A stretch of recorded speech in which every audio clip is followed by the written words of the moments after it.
Hi everyone, welcome back to my channel. Yes, today is the weekend, but I normally don't do it. But we're gonna continue on with episode 3 of the Acolyte. But let's start with greetings. Come on, hello. My name is Daniel. I'll be your host. Guy in the chair. He said it. He said it. And today is the episode 3 of going over Crow Trigger's thoughts on the Acolyte. So enjoy. So enjoy. Yes.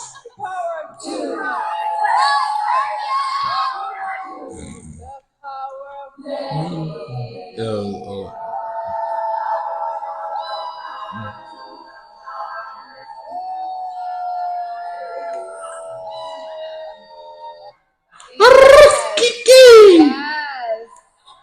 Episode 3 of The Acolyte was, without a doubt, one of the most devastatingly embarrassing spectacles I think I've ever witnessed on TV. 40 solid minutes of relentless, unadulterated, unapologetic, unaware cringe, distilled down to its purest and most toxic form. A show made by people who seem to despise not just Star Wars, but the very concept of filmmaking and storytelling in general. It's quite literally anti-entertainment made by anti-geniuses, and I do believe it may have broken what's left of the Star Wars fandom forever.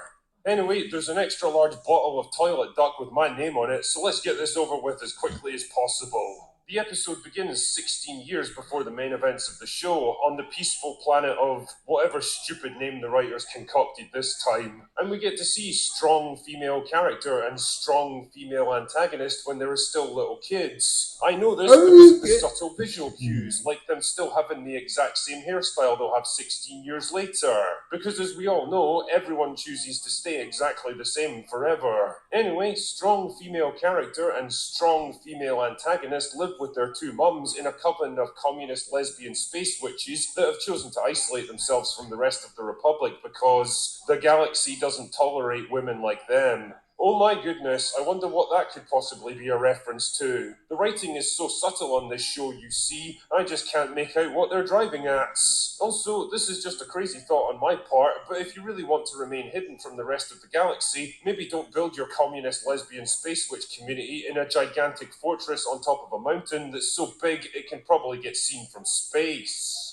Are you dumb or something? Anyway, this is where the show tries its hand at character development, and I use that word about as loosely as I'd use the term fine dining to describe a pot noodle. The two strong female twins are due to go through a big ceremony to turn them into full-on witches because they were created without a father using the power of the Force. Sorry, the thread. But don't worry, we'll get into that soon enough. Believe that. But strong female character dreams of leaving the communist lesbian space witches behind and seeing what else is out there in the galaxy. Strong female antagonist, on the other hand, wants to stay right here and refuses to let her twin leave because she's a psychotic lunatic.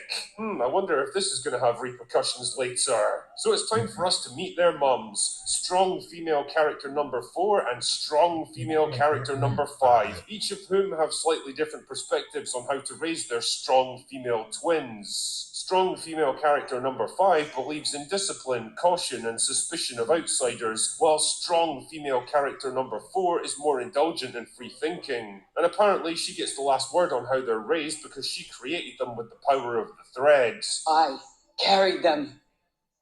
I created them. Liar. The pants on. Now, you might have thought that Anakin was the only example of immaculate conception in Star Wars, but you'd be wrong, you bigot, because it turns out that not one but 2 strong female characters got there like 100 years earlier. Why do I get Timeless Children and Star Trek Discovery vibes from all of this? Also, we might as well get this thread bullshit out of the way. So, you know how the Force has been one of the defining elements of Star Wars for almost 50 years, referenced in every single movie, game, and TV show ever made? Well, it turns turns out we were all wrong, because according to the lesbian communist space witches, the real nature of it is a thread that binds all living things together. It's not a power that can be controlled or used as a weapon like those mean stinky Jedi do. Also, it's funny because literally seconds later, strong female character number 4 actually does use the thread as a weapon. How embarrassing. And the more I think about that, the more it seems like a perfect metaphor for people just like this, claiming one thing and then doing the exact opposite without ever acknowledging their own hypocrisy. Jesus, imagine still being a Star Wars fan at this point and having to reconcile all these conflicting bullshit ideas in your heads. Yes, yes. Anyway, it's time for one of the most cringe-inducing scenes in all of Star Wars, and that's really saying something at this point. Power one, the power of two, the power of many.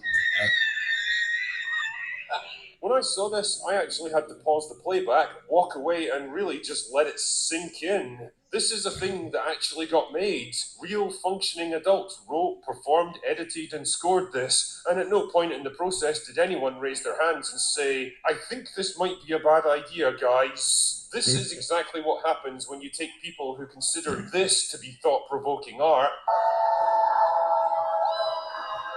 and put them in charge of a $200 million Star Wars show. Truly, George Lucas must be so proud of what they've accomplished with his baby. Anyway, luckily for us, the ceremony gets interrupted when the mean, stinky Jedi show up to kidnap the strong female twins because they think they could be powerful in the Force or something. You know, it's funny how there seems to be this real concerted effort by Disney to paint the Jedi in the worst possible light so that they can be replaced with something more modern. Anyway, strong female character number 5 doesn't appreciate this much and uses the thread as a weapon, even though it totally isn't a weapon according to them, to threaten token white guy with annihilation. Because really, who else out of this extremely diverse group of Jedi could she possibly choose as her victim? Anyway, eventually strong female Jedi is able to calm things down, and Squid Guy tries to win strong female character over to his side by handing her a lightsaber to play with. Are you dumb or something? Are you out of your fucking mind? She's a small child, and this is one of the deadliest weapons in the galaxy. Is this really how you want to attract someone to your cause? Like, what if she accidentally ignites it and cuts her own head off? Fucking mission failed right there, you dick. Anyway, so the Jedi's plan is to test the strong female twins to see if they've got force potential, so the communist lesbian space witches hatch the genius plan for them to intentionally fail the test so they'll be left alone. Yes, yes. Wow, 4-dimensional quantum Yeah. mega chess going Yes, on there, ladies. queen. Well done. Unfortunately, it all goes wrong when strong female character gets found out in a matter of seconds and decides to just pass the test anyway. So strong female antagonist does the smart thing and locks her in her room and then sets her journal on fire in the middle of a stone hallway in a fortress that's made predominantly of stone. I mention the fact that it's made of stone so often because the fire quickly spreads and then engulfs the entire fortress, because apparently in this universe stone is more combustible than a 1990s shell suit. Oh yeah, and the communist lesbian space witches all die from boredom or something. Then strong female antagonist falls into a pit and strong female character gets rescued by Squid Game guy who agrees to take her to Coruscant and train her as a Jedi. But wouldn't you know it, strong female antagonist actually survived and begins her revenge trip.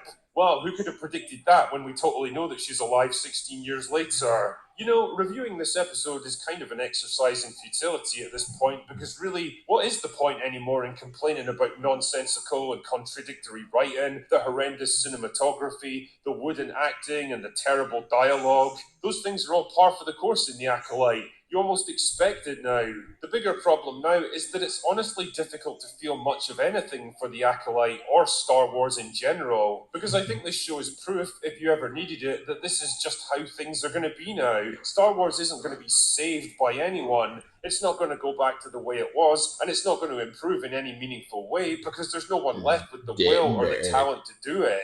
The Acolyte represents their ultimate vision for this franchise. It's the perfect distillation of everything Disney and the so-called creatives at Lucasfilm want to inject into George Lucas's vision, and they're not going to stop. Kathleen Kennedy recently bemoaned all the criticism that she and women like Leslie Headland have taken for their creative decisions because the predominantly male fan base just can't seem to recognise their genius. Well, congratulations, Kathy, because that seems to be a problem that you've gradually solved with every new show and movie that you've produced. If there's no fans left at all, then there's no toxic male fans left either. Genius. So in that respect, at least, I guess you've kind of won by default. Congratulations. Star Wars is all yours now. And this here is your prize, an empire of dust. A franchise in ruins. And really, I hope it was all worth it. I hope it was worth the billions of dollars you've blown on failed projects over the years. I hope it was worth provoking the contempt and finally the apathy of millions of Star Wars fans that have just chosen to walk away. I hope it was worth it to have a legacy of absolute failure. Anyway, that's all I've got for today. Go away now. Hi guys. I know I'm not really a fan of the Acolyte. I just watch it for the clunky dialogue and its hilarity. I find it funny. I mean, you might be interested in the show. It's boring, but it's still something to laugh at for me. But hey, do you? I can't say don't watch it or watch. Hey, I can't, but do you? And this is where I need you to like it, comment down below, and subscribe. But I ain't gonna do all that this time. I just put it in, but I will see you in the next video. Stay tuned for Dhar Mann Mondays. I'm taking tomorrow off.